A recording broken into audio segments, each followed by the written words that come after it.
پیارے بچوں، زندگی میں کامیابی حاصل کرنے کے لیے کیا چیز ضروری ہے؟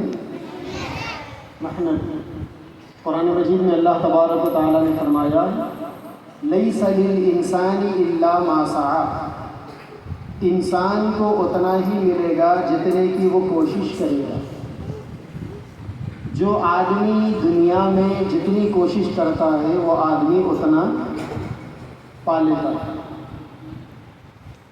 اگر آپ دنیا میں کامیابی حاصل کرنا چاہتے ہیں تو آپ کو محنت کرنا ضروری ہے۔ کامیابی دیکھیے، ایک ہے دنیا کی کامیابی۔ دنیا کی کامیابی کیا ہے؟ مالدار بن جانا، کسی بڑے عہدے پہ چلے جانا، بڑا آدمی بن جانا، کچھ پراپرٹیاں جمع کر لینا، یہ دنیا کی کامیابی ہے۔ اس کے لیے بھی محنت کرنا پڑتا ہے۔ پیسہ جمع کرنے کے لیے محنت ضروری ہے۔ کسی بڑے مقام پر پہنچنے کے لیے محنت کرنا پڑتا ہے۔ لیکن اگر کوئی آدمی دین میں کامیاب ہونا چاہتا ہے، دین میں آدمی اس وقت کامیاب ہوتا جب اللہ راضی ہو جاتے۔ کیا ہوتے؟ اللہ خوش ہو جاتے۔ اللہ کو خوش کرنے کے لیے بھی بہت محنت کرنا پڑتا ہے۔ جیسا مثال کے طور پر گناہوں کو چھوڑنا پڑتا ہے۔ گناہوں کو چھوڑنا بھی ایک محنت ہے، اس کے لیے ہمت ہونا آدمی کے اندر۔ ایسے ہی جو ہے عبادتیں کرنا پڑتا ہے۔ آدمی جتنی عبادتیں کرے گا اتنا وہ اللہ کو راضی کر سکتا ہے۔ علم حاصل کرنے کے لیے بھی محنت ضروری ہے۔ اگر آپ محنت کے بغیر علم حاصل کرنا چاہتے ہیں تو سمجھ لو کہ آپ کو کچھ ملنے والا نہیں ہے۔ عربی کا ایک مشہور مقولہ ہے العلم لا يعطيك بعضا حتى تعطيه كلك۔ علم آپ کو اپنا تھوڑا حصہ بھی اس وقت تک نہیں دیتا جب تک کہ آپ اپنے آپ کو پورا علم کے حوالے نہ کر دیں۔ لکھنؤ میں ایک بہت بڑے مولانا تھے، فرنگی محل ایک بہت بڑا خاندان ہے لکھنؤ میں، مشہور خاندان۔ اس خاندان کے ایک بڑے مولانا تھے، مولانا عبدالحلیم فرنگی محلی رحمۃ اللہ علیہ۔ ان کے بیٹے تھے عبدالحی فرنگی محلی، پڑھتے تھے۔ تو گھر میں ایک دفعہ وہ مطالعہ کر رہے تھے، ان کو پانی کی پیاس لگی، تو انہوں نے اپنی والدہ سے کہا اماں پانی پلا دو۔ تو ان کے والد وہیں پر بیٹھے ہوئے تھے۔ والد کو بے چینی ہو گئی کہ میرا بچہ پڑھنے کے وقت میں اس کا دماغ پانی کی طرف کیسا گیا، نہیں جانا چاہیے۔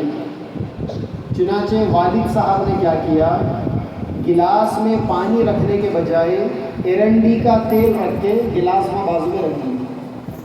تو یہ جو ہے پڑھتے پڑھتے وہ گلاس اٹھائے، پانی پی لیے، پڑھائی میں لگ گئے۔ ان کو سمجھ میں ہی نہیں آیا کہ میں پانی پیا یا تیل پی لیا۔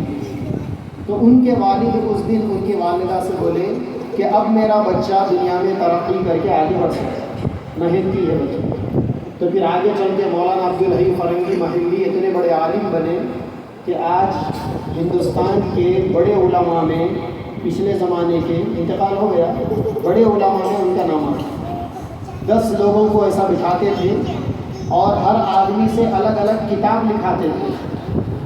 ان کو بولتے تھے کہ شہروز تم یہ لکھو، ان کو بولتے تھے کہ عبدالحفیظ تم یہ لکھو، ان کو بولتے تھے اچھا عادل کہاں تک لکھیں، اس کے آگے تم یہ لکھو۔ 10 لوگوں کو ایک ساتھ بٹھا کے 10 کتابیں لکھاتے ہیں۔ تو دنیا میں کچھ پانے کے لیے آدمی کو محنتی ہونا ضروری ہے۔ دنیا میں سب سے زیادہ ناکام انسان کون ہے؟ بول سکتے ہیں آپ؟ جو کاہل اور سست ہے وہ ناکام ہے۔ کون؟ کاہل اور سست، لیزی، کاہلی سستی کرنے والا۔ صبح میں بستر نہیں چھوڑ سکتے، بیٹھے تو اٹھ نہیں سکتے، اٹھے تو جا نہیں سکتے، چل نہیں سکتے۔ اگر اس قسم کی عادتیں ہیں تو پھر وہ فضول قسم کا آدمی، بیکار قسم کا آدمی ہے، وہ زندگی میں کبھی ترقی نہیں کرتا۔ لیکن اگر آپ محنتی ہیں، تھکتے نہیں، آپ تھک بھی گئے تو مجھے یہ محنت کرنا ہے، اس کو پورا کرنا ہے بول کر اگر آپ محنت کریں گے تو آپ زندگی میں ہمیشہ آگے بڑھیں گے۔ جو آدمی جتنی محنت کرے گا وہ آدمی اتنا آگے بڑھے گا۔ عربی زبان کا ایک مشہور مقولہ ہے من جد وجد، جو آدمی محنت کرتا وہ آدمی پا لیتا۔ اسی لیے پرانے زمانے میں اللہ والے اللہ کو پانے کی بھی بڑی محنت کرتے تھے، رات رات بھر تہجد پڑھتے، 100 نفل نمازیں پڑھتے تھے، 100 نفل نمازیں، نفل رکعت۔ بعض اللہ والے 300 نفل رکعت نمازیں پڑھتے تھے۔ ایک مرتبہ سیدنا امام اعظم ابو حنیفہ رحمۃ اللہ علیہ راستے سے جا رہے تھے، ایک عورت اپنے چھوٹے بچے کو بولنے لگی، دیکھو بیٹا وہ جو مولانا جا رہے ہیں نا وہ روزانہ 300 رکعت نفل نماز پڑھتے ہیں، یہ کہا۔ امام اعظم ابو حنیفہ رحمۃ اللہ علیہ کے کان میں یہ بات پڑ گئی، وہ گھر گئے، جا کر تھوڑی دیر بیٹھ کر رونے لگے۔ گھر والوں نے پوچھا کہ حضرت آپ کیوں رو رہے ہیں؟ تو کہنے لگے کہ میں روزانہ صرف 100 رکعت نفل نماز پڑھتا ہوں، لیکن لوگوں میں میرے بارے میں یہ مشہور ہو گیا کہ میں 300 رکعت نفل نماز پڑھتا ہوں۔ کل کو اگر اللہ تعالیٰ قیامت میں مجھے پوچھے گا کہ تیرے بارے میں 300 کی بات مشہور کی اور تو پڑھتا 100 تھا، تو میں کیا جواب دوں گا؟ اس لیے مجھے رونا آیا۔ اس دن سے حضرت امام اعظم ابو حنیفہ رحمۃ اللہ علیہ روزانہ 300 رکعت، رات میں سوتے نہیں تھے، نفل نماز 300 رکعت پڑھتے ہیں۔ تو انشاءاللہ ہم بھی محنت کریں گے، ایک اچھا انسان بننے کے لیے، کامیاب انسان بننے کے لیے محنت کرنا ضروری کریں گے انشاءاللہ۔ اللہ تعالیٰ جامعہ بنات عائشہ کے پورے بچے بچیوں کو اور آئیڈیل ماڈل اسکول بھٹپلی کے پورے بچے بچیوں کو محنتی بنائے، آمین۔